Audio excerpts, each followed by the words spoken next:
ब्राह्मण, भूमिहार, राजपूत और कुशवाहा जाति के बड़े बड़े नामची नेता आज भाजपा ज्वाइन करने वाले हैं और उनके ज्वाइन करने के साथ ही बिहार का पूरा जातीय समीकरण जो है वो एकदम से बदल गया है। हर समीकरण में अब भाजपा है और ये समीकरण, ये अलग अलग जातियों से अलग अलग बड़े नामची नेताओं का आना इस बात के ऊपर मुहर लगा रहा है कि भाई साहब 2025 के विधानसभा चुनाव में बड़ा खेल करने जा रही है भाजपा, क्योंकि इन नेताओं का जो ताकत है वो एकदम से भाजपा के फेवर में होगा। और अगर इनका ताकत भाजपा के फेवर में हुआ तो समझ जाइए कि चाहे तमाम कोशिश करते रह जाएं तेजस्वी यादव, लेकिन इन नेताओं का काट वो ढूंढ नहीं पाएंगे। अब पूरी कहानी क्या है उसके ऊपर आते हैं और आखिरकार वो कौन चेहरे हैं, कौन वो लोग हैं, उसके बारे में भी आपको बताएंगे। लेकिन उससे पहले मेरा परिचय जान लीजिए। मेरा नाम है रजत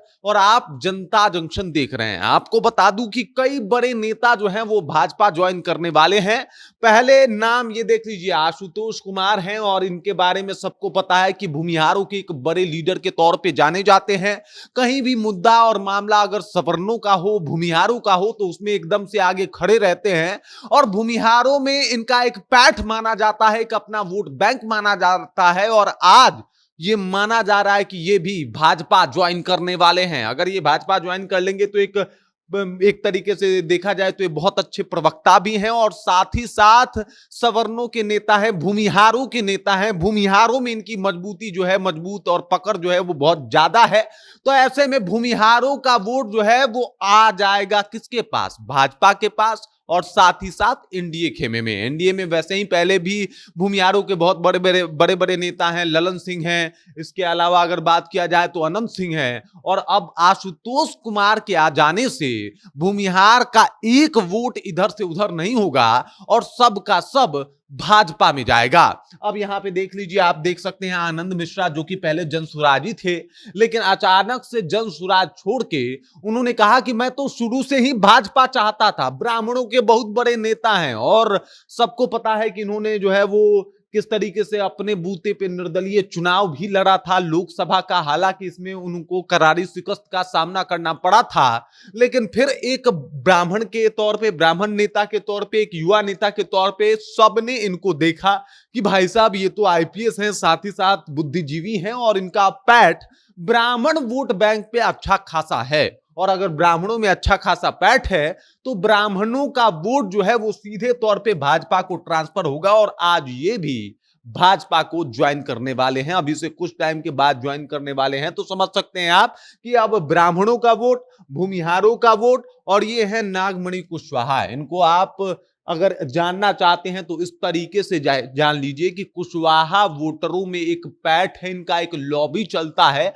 और जितने भी कुशवाहा वोटर हैं इनको अपना नेता मानते हैं। क्योंकि जगदेव बाबू इनके पिता का नाम है और इनके पिता का नाम ही काफी है कि भाई साहब कुशवाहा समाज हो या फिर बिहार के लिए अलग अलग मुद्दे हों, उनको उठाने के लिए जो उन्होंने काम किया है उसकी लेगेसी को आगे बढ़ाने का काम जो है वो नागमणि कुशवाहा कर रहे हैं। और इसी वजह से कुशवाहा समाज का समर्थन जो है वो इनको प्राप्त हो रहा है। अब ऐसे में नागमणि कुशवाहा भी आज भाजपा ज्वाइन करने वाले हैं। और अगर ये भाजपा ज्वाइन कर लें, उपेंद्र कुशवाहा तो ऑलरेडी है ही, तो अगर उपेंद्र कुशवाहा है ही, नागमणि कुशवाहा शामिल हो जाएं इसमें, तो समझ जाइए कि चाहे आरजेडी कितना भी प्रयास कर रहा है कि कुशवाहा वोटर में सेंधमारी कर ले, लेकिन इनके आ जाने के बाद अब ये सेंधमारी होगी नहीं।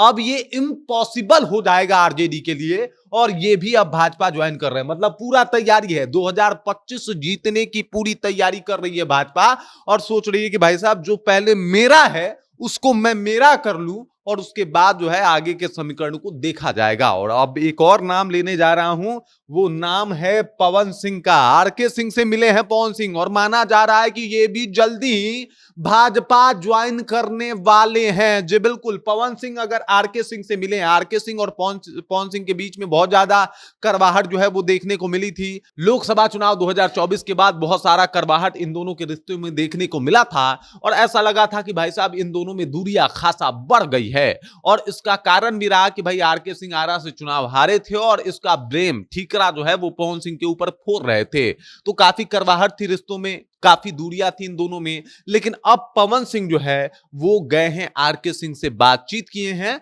और इसके बाद इस बात के ऊपर भी मुहर लग गई है कि पवन सिंह जो है एक बार फिर से भाजपा ज्वाइन करने वाले हैं। और अगर ऐसे में भाजपा पवन सिंह ज्वाइन कर लें तो क्या होगा आप समझ जाइए। भाजपा में अगर पवन सिंह आ गए तो पहला, भाजपा के पास एक ऐसा चेहरा होगा कि 1 मिनट के अंदर लाखों भीड़ कैसे बुलाना है, ये पवन सिंह से बेहतर भीड़ जुटाने की कला और किसी में है नहीं। दूसरा जो है फायदा होगा कि जो राजपूत वोट है वो 1% नहीं कटेगा। पहले नेता है आनंद मोहन सिंह जो ऑलरेडी एनडीए में है, और अगर पवन सिंह भाजपा में आ जाए तो एक भी वोट जो टस से मस होना होता है ना, राजपूत वोट एक भी टस से मस नहीं होगा।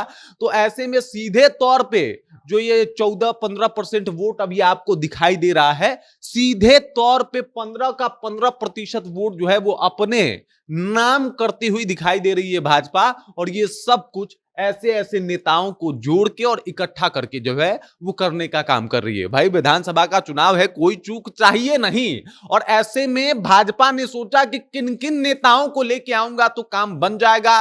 राजपूतों को एक करना है तो पवन सिंह को लेके चले आओ, फिर एक भी राजपूत नहीं कटेगा। उसके बाद आशुतोष कुमार को लाओ और भूमिहार जो कटने का कोई भी एक चांस जो दिखे उसको एकदम से खत्म कर दो, उसको नेस्तो नाबूद कर दो। उसके बाद ब्राह्मणों को अपने पक्ष में लेके आओ, आनंद मिश्रा को लेके आओ, और बचा खुचा जो कुशवाहा वोटर जो लौकुश समीकरण रहा है उसके लिए जो है वो नागमणि कुशवाहा को लेके चले आओ। उपेंद्र कुशवाहा ऑलरेडी हैं, और ये सब कुछ करके भाजपा जो है वो चाहती है कि भाई पहले ये जो पुख्ता वोटर हैं जो मतलब हमारे हमेशा से रहे हैं लेकिन इस बार टूट रहे हैं, इनको एकत्रित किया जाए और उसके बाद देखेंगे कि बाकी समीकरण कैसे बनाया जाएगा। तो ये लगभग क्लियर हो गया है कि नेताओं के आने से भाजपा मजबूत हो जाएगी और 2025 के विधानसभा चुनाव में बड़ा खेल करने वाले हैं ये नेता। बाकी इस खबर, इस जानकारी को लेके आप क्या सोचते हैं, आपके जहन में क्या कुछ चल रहा है, कृपया कमेंट कीजिए और अपना विचार हम तक पहुंचा दीजिए। बाकी आप देख रहे हैं जनता जंक्शन